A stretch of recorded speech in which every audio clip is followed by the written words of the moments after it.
우리가 함께 읽은 본문에서 하나님의 백성과 예배라는 제목으로 하나님의 말씀을 전하도록 하겠습니다. 하나님의 백성에게 있어서 그 정체성을 가장 극명하게 드러내는 것이 예배자로서 살아가는 모습이죠. 하나님의 백성의 정체성은 예배에 있는 거예요. 그러니까 예배를 잘 드리고 예배를 통해서 하나님을 만나고 하나님의 은혜를 체험하면 하나님의 백성으로서 성실하게 잘 살아가는 거죠. 하나님의 백성과 예배에 대해서 모세 언약 속에서 출애굽기에서 어떻게 다루고 있는지를 살펴보려고 하는데요. 하나님께서 이스라엘 자손을 애굽에서 구원하시고 3개월 만에 시내산에 도착했어요. 하나님께서 시내산 꼭대기에서 빽빽한 구름으로 임재하셔갖고 모세를 정결케 해서 하나님 앞에 서게 합니다. 그리고 하나님께서 모세와 더불어 언약을 맺어요. 그러니까 하나님께서 모세와 맺은 언약은 모세를 통하여서 하나님과 이스라엘 자손 간에 맺어진 언약이거든요. 이때부터 출애굽한 하나님의 구원을 경험한 이스라엘 자손은요, 이스라엘 자손으로서 혈통적인 한 민족으로서 살아가는 것이 아니라 하나님의 구원을 경험한 하나님의 부르심을 받은 하나님의 백성으로서 이제 살아가게 됐다는 거예요. 그게 이제 모세 언약의 핵심이죠. 그래서 하나님께서 모세야 언약을 맺으면서 이스라엘 자손에 대해서 뭐라고 얘기했냐면, 이제 이스라엘 자손은 하나님의 구원을 경험했잖아요. 하나님의 백성이 되었기 때문에 이제 이스라엘 자손을 어떻게 부를 것이냐면 하나님의 소유가 됐고요, 제사장 나라가 되었고요, 거룩한 백성이 되었다는 거예요. 그러니까 한마디로 이제 이스라엘 자손은 하나님의 구원을 경험한 하나님의 백성이라는 거예요. 이제 이스라엘 자손은 하나님의 백성으로서 살아가야 돼요. 놀라운 하나님의 구원의 은혜를, 인도하심과 보호하심의 은혜를 출애굽에서 시내산까지 오는 3개월 동안 큰 은혜를 체험했죠. 그렇기 때문에 이제는 하나님의 백성으로서 살아가야 되는데 어떻게 살아가야 되는지에 대해서 하나님께서 시내산에서 율법으로 주는 거예요. 율법으로 주는 거예요. 율법은 세 종류로 나눌 수 있어요. 율법 그러면 내용이 되게 방대하잖아요. 그런데 이해하기 쉽게 율법이 어떤 식으로 하나님께서 모세에게 말씀하셔서 모세가 이스라엘 백성에게 하나님의 백성으로서 이렇게 살아야 된다고 그 율법을 전달하게 되는데요. 율법의 세 종류는 무엇이냐면 도덕법, 시민법, 의식법으로 이루어져 있어요. 도덕법은 출애굽기 20장에서 처음으로 율법의 서두로 주어진 말씀이죠. 그러니까 율법의 기초이자 핵심이 십계명인 거예요. 이 십계명은 도덕법이에요. 하나님의 백성으로서 하나님에 대해서 지어야 할 의무, 그게 1계명부터 4계명이죠. 그리고 하나님의 백성으로서 인간 간에, 내 이웃 간에 지켜야 할 의무, 그게 이제 5계명부터 10계명으로 주어졌죠. 그리고 그 다음부터 출애굽기 20장 이후부터 하나님께서 시민법과 의식법을 얘기해 주는데요. 시민법은 뭐냐면 하나님의 백성으로서 하나님의 공동체를 이뤘잖아요. 사회생활을 해야 되잖아요. 그 사회생활 가운데 지켜야 할 법인데, 이 시민법도 기본적으로 십계명을 기초로 해요. 그러면서 하나님의 백성은 하나님의 성품을 반영해야 되는 거예요. 그렇기 때문에 하나님의 공동체 가운데 하나님의 성품이 드러나는 그런 질서를 지켜가야 되는데, 하나님의 대표적인 성품이 무엇이냐면 두 가지예요. 공의와 사랑이에요. 이거는 창세기부터 요한계시록까지 하나님의 아주 기본적인 성품은 공의예요. 그렇기 때문에 심판이 있는 거예요. 죄에 대한 심판이 있는 거예요. 창세기부터요. 반면에 또 사랑이 있는 거예요. 죄 용서가 있는 거죠. 하나님은 무조건 사랑만 하는 게 아니에요. 공의의 하나님이기도 하신 거예요. 그러니까 둘 다 봐야 되는 거예요. 그래서 예수님께서 십자가를 지신 것은 하나님의 공의와 사랑에 대해서 극명하게 보여주는 사건인 거예요. 죄에 대해서는 심판인 거예요. 안 믿으면 심판받는 거예요. 근데 믿으면 죄 용서를 받는 거죠. 그러니까 십계명은, 십자가는 하나님의 공의와 사랑을 보여주는 사건인 거죠.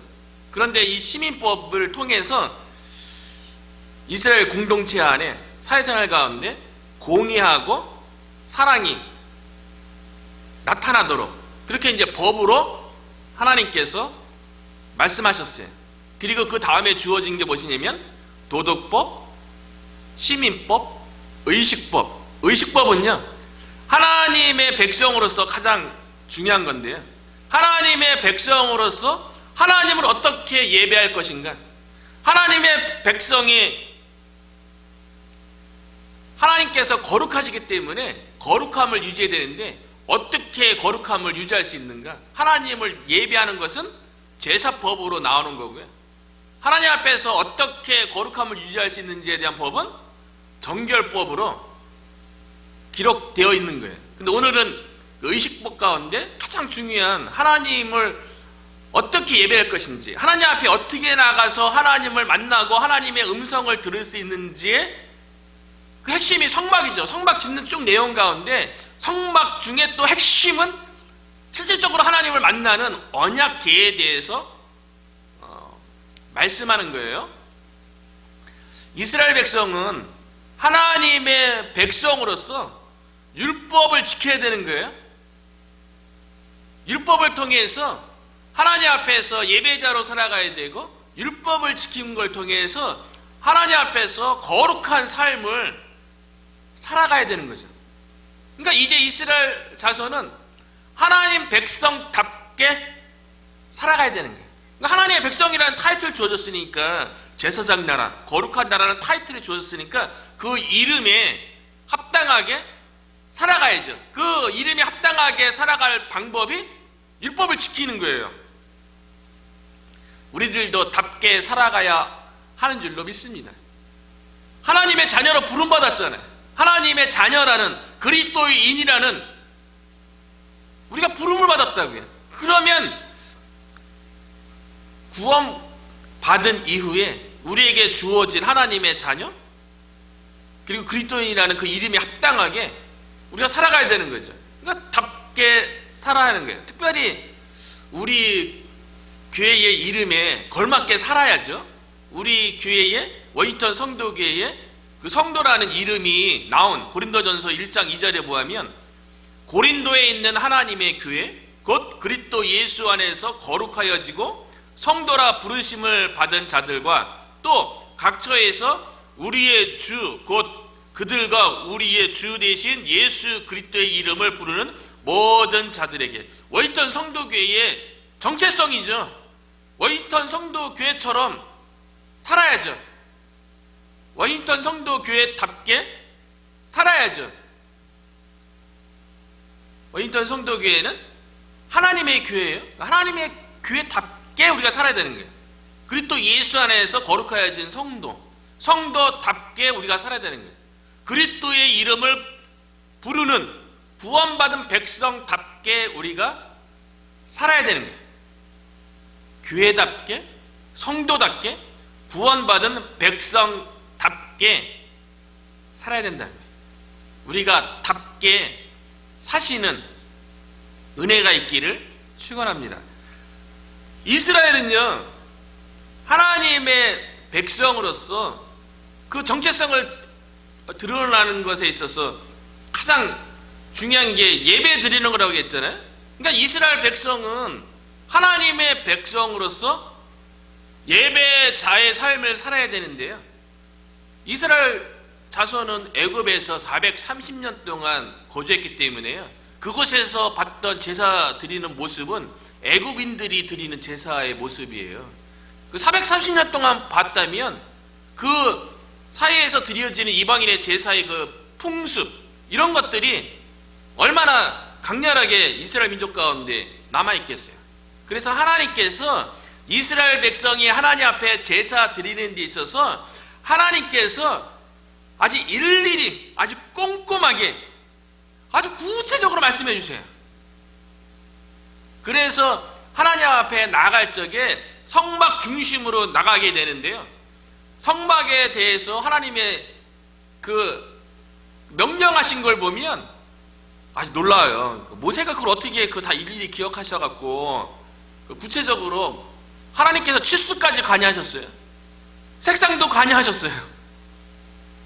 일일이 예수님께서 아주 구체적으로 다 말씀하셔서 그렇게 명령대로 순종해서 하나님을 예비하고 하나님을 나오라고 했어요. 이방인처럼 하나님 섬기면 안 되기 때문에 하나님께서 구체적으로 말씀하시는 거예요. 오늘 본문에도 보면 얼마나 언약궤를 만드는 데 있어서 재료도 하나님께 다 지정해 주세요. 조각목으로 해라, 순금으로 해라. 그리고 언약궤에 그 궤는 사이즈는 규빗으로 딱 정해줘요. 그리고 이것을 맬 수 있도록 이거 어떻게 해라, 이거를 다 구체적으로 얘기하신 것은 하나님을 섬기는 데 있어서 그 방법이 눈에 보였던, 애굽에서 보였던 이방인들이 섬겼던 그와 같은 제사로 드리면 안 된다는 거예요. 하나님께서 말씀하신 대로, 하나님께서 계획하신 대로 하나님 앞에 나가야 하나님께 받으시는 예배가 되는 거예요. 우리도 마찬가지죠. 우리가 하나님을 섬기는 데 있어서, 하나님께 예배하는 데 있어서 우리 마음대로 하는 게 아니에요. 우리의 기분대로 하는 게 아니에요.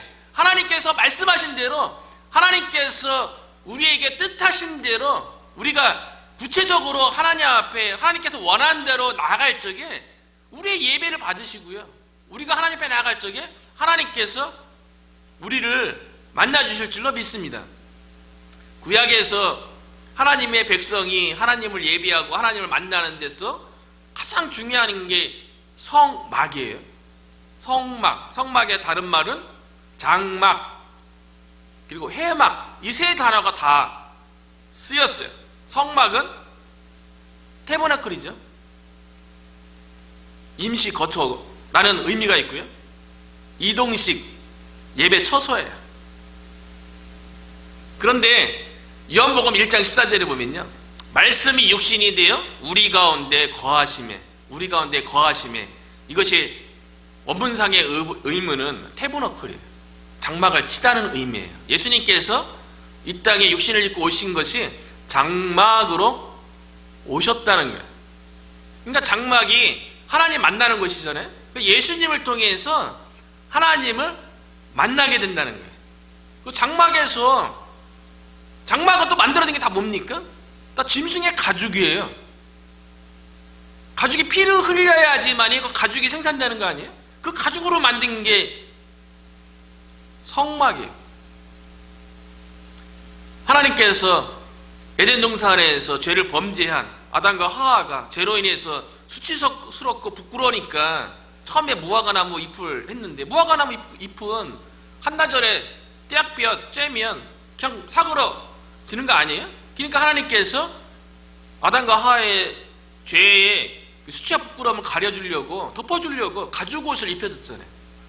그 가죽옷, 그 성막의 가죽 텐트, 그 예수님께서 장막으로 오셔서 본인이 몸이 찢겨서 피를 흘려서 다 하나님께 나아가는 방법이에요.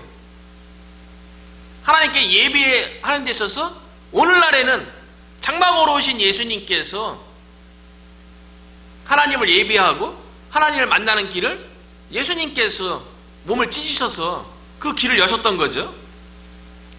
이 성막을 또 회막이라고 얘기했어요. 회막, 텐트 오브 미링이죠. 하나님 만나는 곳이에요. 하나님께서 말씀하시는 거, 오늘 본문에도 얘기했죠. 그러니까 하나님의 음성을 듣는 곳이 회막입니다. 이 성막에 들어갈 때는요, 동쪽 문 오직 한 문으로만 들어갈 수 있어요. 뭐 사방이 다 있는 게 아니고요. 동쪽에 있는 오직 하나의 문을 통해서만이 하나님 만나는 곳으로 들어갈 수 있는 거예요. 오직 예수 그리스도를 통해서만이 우리가 하나님께 나가는 줄로 믿습니다. 예수 그리스도를 통해서만이 하나님을 만나는 거예요. 예수 그리스도를 통해서만이 하나님의 음성을 우리가 듣게 되는 거예요. 그래서 예수님께서 나는 양의 문이라 그렇게 말씀하신 거예요. 예수님 문이세요. 성막 안으로 들어가면요, 처음에 번제단이 있어요. 번제단에서 이루어지는 게 뭡니까? 짐승이 피 흘리고 그 피를 뿌리는 것이 그 번제단이죠. 그리고 번제단 위에서 불로 짐승이 태워지죠. 그렇게 하나님 앞에 나가는 거 아니에요? 번제단에서 짐승이 피 흘리는 거예요. 그 피가 뿌려지는 거예요. 그래야지 하나님 앞에 나갈 수 있는 거예요. 거룩하신 하나님 앞에. 그래서 히브리서 9장 22절에 보면 율법을 쫓아 거의 모든 물건이 피로써 정결케 되나니 피 흘림이 없은즉 사함이 없느니라. 번제단을 통해서 거룩하신 하나님 앞에 나가는 거예요. 우리가 어떻게 죄 용서함 받고 거룩하신 하나님 앞에 예배 드릴 수 있고 하나님의 음성을 들을 수 있게 되었습니까? 말씀을 통해서요. 성령님을 통해서요. 베드로전서 1장 19절이죠. 오직 흠없고 점없는 어린 양 같은 그리스도의 보배 피로 된 것이니라. 그리스도의 보배 피 때문에 우리가 죄 용서함 받고 거룩하신 하나님 앞에 이렇게 나와서 예배드리고 기도하고 말씀 가운데 또 성령님께서 우리에게 감동을 줘서 하나님의 음성을 듣게 하는 거죠. 번제단을 지나면요, 또 물두멍이 있어요. 제사장이 물두멍에서 뭐 합니까? 물 담아놓은 녹그릇이잖아요. 그곳에서 손과 발을 씻는 거예요. 예수님께서 니고데모에게 말씀하셨죠. 물과 성령으로 거듭나지 아니하면 하나님 나라에 들어갈 수 없느니라. 우리가 물과 성령으로 우리의 죄가 씻음 받았을 때 하나님 나라에 들어가는 거예요. 하나님을 만날 수 있게 되는 거죠. 동문을 통해서 번제단을 지나서 물두멍을 지나면 비로소 성소에 들어가요. 성소에 들어가면 진설병과 그 촛대와 그리고 향 피우는 곳이 있어요. 진설병은 떡상이에요. 떡상. 우리가 읽은 전장에 다 언급되는 것들이에요. 떡상. 우리가 주일마다 우리 표적 가운데 예수님이 생명이 떡이라는 거 말씀하셨죠. 그리고 등잔대가 있어요. 촛대죠. 불 밝히는 것. 예수님이 세상의 빛이라고 또 말씀하셨고요. 그리고 분향단이 있어요. 향을 피우는 곳이 있어요. 제사장이 온 백성의 기도제물을 가지고 향을 피워서 하나님 앞에 드리는 거죠. 이 향의 연기가 기도제목과 더불어 하나님 앞에 올려져서 하나님께서 그 기도 듣고 응답하시는 거죠. 그 성소를 또 지나서 지날 지에 어디를 통과해야 됩니까? 휘장을 통과해야 돼요. 휘장을 통과하면 지성소가 나오는 거예요. 지성소는 말 그대로 가장 거룩한 곳이죠. 그래서 영어 성경에 보면 The most holy place, 가장 거룩한 것, The holy of holiness, 거룩함 중에 거룩한 것. 지성소에 들어가서 하나님을 만나게 되는데요, 이 지성소는 아무나 못 들어가요. 반드시 휘장을 통해서만이 지성소에 들어가는 거예요. 그리고 그 지성소에 언약궤가 있고 그 언약궤 덮개 위에 하나님께서 임재하시는 거예요. 하나님의 거룩 앞에 죄인이 어떻게 씁니까? 그러니까 그 모든 죄가 씻김받고 그 모든 죄가 성령의 불로 다 태워져서 우리가 정결하고 순결하고 거룩해야지만이 거룩하신 하나님 앞에 설 수 있는 거예요. 그러니까 동문으로 들어가고 번제단을 지나야 되고 물두멍을 지나야 되고 성소를 지나야 되고 휘장을 지나야 되는 거죠. 그 모든 것이 다 예수 그리스도의 사역, 예수 그리스도의 차신을 다 상징하는 거예요. 휘장이 언제 찢어졌습니까? 이 휘장은 예수님의 몸을 상징하는 거예요. 그래서 예수님께서 십자가에 못 박히시고 몸이 찢겨서 운명하실 적에 마태복음 27장 51절에 보면 이에 성소 휘장이 위로부터 아래까지 찢어져 둘이 되고 땅이 진동하며 바위가 터지고, 예수님께서 십자가에서 몸이 찢길 적에요 비로소 성소의 휘장이 찢어졌지. 이제 더 이상 뭐 제사도 그 번제단 앞에서 드려야 되고 물두멍에서 뭐 손과 발도 씻어야 되고 성소에 들어가서 떡이니 뭐 불 밝혀야 되고 뭐 향 피워야 되고 그리고 지성소에 이게 들어갈 수 있는 게 아니고요. 예수님께서 십자가에서 몸을 찢기심으로 휘장을 위로부터 아래로 찢으셔서 이제는 예수의 십자가의 그 몸 의지에서, 예수님의 십자가 의지에서, 예수님을 의지해서 언제든지 하나님을 만나고 하나님의 음성을 듣고 하나님의 말씀을 들을 수 있는 그 지성소로 나갈 수 있는 길이 열린 거예요. 그러니까 예수 그리스도의 이름을 붙잡는 그곳, 예수 그리스도의 십자가가 우리의 마음 가운데 있다면 우리가 어디에 있든지 그곳이 다 지성소가 되는 거예요. 지금 우리 이곳에서 우리가 예수 이름 붙잡고 예배드리고 예수 이름 붙잡고 기도하면 이것이 지성소가 되는 거고요. 이곳을 나가서 우리 예수 그리스도의 이름 붙잡고 하루 생활하고 예수 그리스도 십자가 의지해서 오늘 하루 생활하면 삶의 터전이 지성소가 되는 거예요. 예수 이름 붙잡고 우리가 교회에서뿐만 아니라 교회 바깥에서도요 예배자의 삶을 살아갈 수 있는 거예요.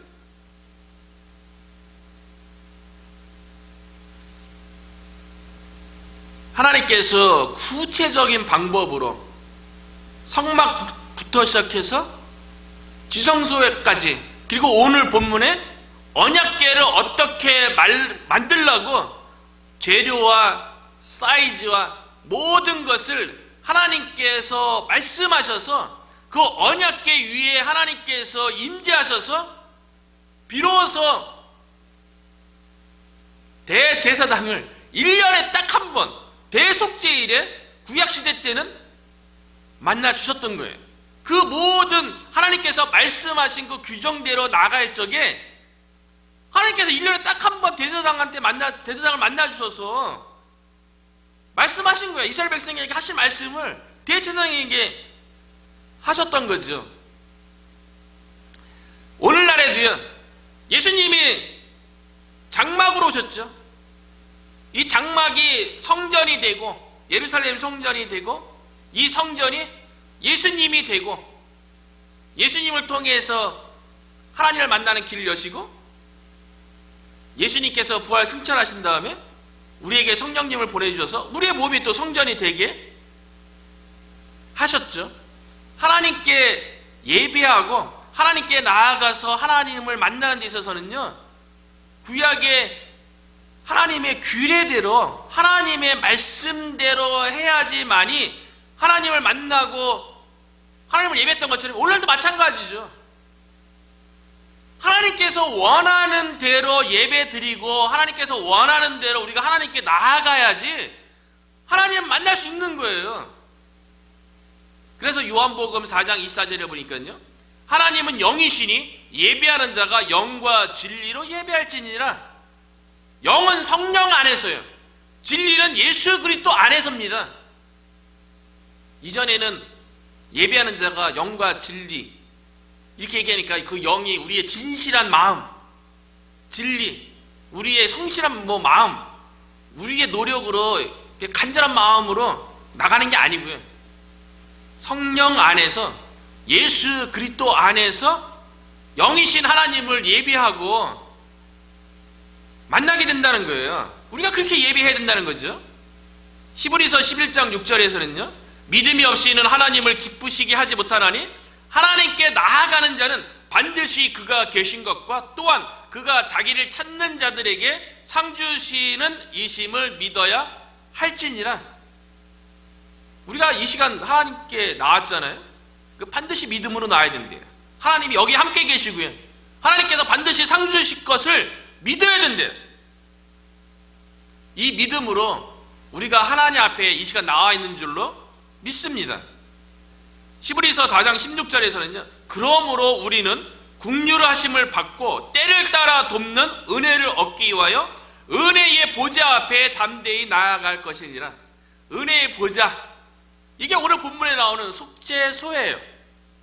속죄소, 법궤 뚜껑이죠. 덮개죠. 거기가 속죄소예요. 우리말로는 쉬은 소, 쉬은 자가 되고요. 우리가 읽은 20절에 보면요, 그룹들은 그 날개를 높이 펴서 그 날개로 속죄소를 덮으며 그 얼굴을 서로 대하여 속죄소를 향하게 하고, 언약궤가 이제 덮개가 있는데요, 덮개 끝에 그룹이 있어요. 천사가 있어요. 그 날개를 펴서 얼굴을 서로 보고 양쪽에서 두 그룹이 벗개 뚜껑을 덮는 거죠. 날개를 펴서 서로 대하는 요 가운데가 바로 속죄소, 시은소가 되는 거죠. 이 덮개가요, 말 그대로 덮는다는 의미잖아요. 그런데 속죄소 말 그대로 죄를 속해 주시는, 죄를 용서해 주시는, 속죄하다라는 말 자체가 덮는다는 의미예요. 죄를 속한다, 그 의미가 죄를 덮어주신다는 의미예요. 그러니까 천사가 날개를 펴서 이렇게 덮는 모습도 그렇고요, 그 가운데 이름이 속죄소라는 것 자체가 죄를 덮어주는 곳이라는 거예요. 죄를 용서하는 곳이 바로 속죄소죠. 그래서 다른 말로 은혜의 자리가 되는 거예요. 죄 용서함 받으니까요. 은혜의 자리, 영어로 mercy seat이죠. 자비의 자리, 은혜의 자리가 되는 거죠. 이 속죄소가 바로 예수 그리스도를 상징하는 거예요. 예수 그리스도를 통해서 우리의 죄가 덮어지는 거죠. 예수 그리스도를 통해서 우리의 죄가 용서함 받게 되는 거죠. 그래서 에베소서 1장 7절에 보면요, 우리는 그리스도 안에서 그의 은혜의 풍성함을 따라 그의 피로 말미암아 속량 곧 죄사함을 받았느니라. 속죄해서 죄 용서함 받을 수 있는데요, 신약 이후에 우리들은요, 예수 그리스도의 피 흘리심을 통해서 속량, 속죄 곧 죄사함을 받았다는 거예요. 그런데 얼마나 감사합니까? 구약의 하나님의 백성은 1년에 한 번 대제사장이 지성소에 들어가서 하나님 만나고 백성들의 죄에 대해서 다 용서해주고 용서함받게 했는데, 시간 지나면 또 죄 짓잖아요. 그런데 이 속죄소, 이 성막의 완성이여 성취로 오신 예수님의 이 십자가 사건은요, 우리에게 영원한 속죄의 길을 여신 거예요. 영원한 죄 용서함의 길을 여신 거예요. 우리의 과거, 현재, 미래 모든 죄가 예수 그리스도의 십자가 안에서 이미 다 용서된 줄로 믿습니다. 그럼에도 불구하고 우리가 또 죄 지을 때가 있어요. 그때는요, 예수 이름으로 우리의 죄에 대해서 자백만 하면 되는 거예요.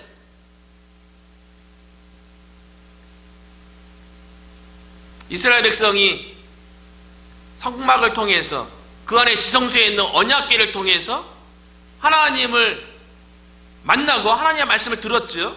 22절이죠. 거기서 내가 너와 만나고 속죄소 위 곧 증거궤 위에 있는 두 그룹 사이에서 내가 이스라엘 자손을 위하여 내게 명령할 모든 일을, 거기서도 말씀 주는 거예요. 내게 이르리라. 구약에는 성막을 통해서, 또 성막에서 섬기는 제사장을 통해서 하나님 앞에 나가고 그랬는데요, 우리의 대제사장이신 예수 그리스도, 우리의 성막, 우리의 성정 되신 예수 그리스도를 통하여서 하나님을 예비할 수 있고 하나님께 나갈 수 있는 길이 열렸다는 게 우리에게 크나큰 은혜이고 축복인 줄 믿어요. 오늘 하루 동안도 우리가 하나님의 자녀로서 예수 그리스도의 이름 붙잡고 예수 그리스도의 십자가 붙잡고 우리가 있는 그곳이 지성소 대계에서 우리가 하나님의 자녀답게, 우리가 교회답게, 성도답게 이곳에서 세상에 빛의 역할, 소금의 역할을 감당함으로 우리를 통하여서 하나님의 살아계심이 증거되기를 주님의 이름으로 축원합니다.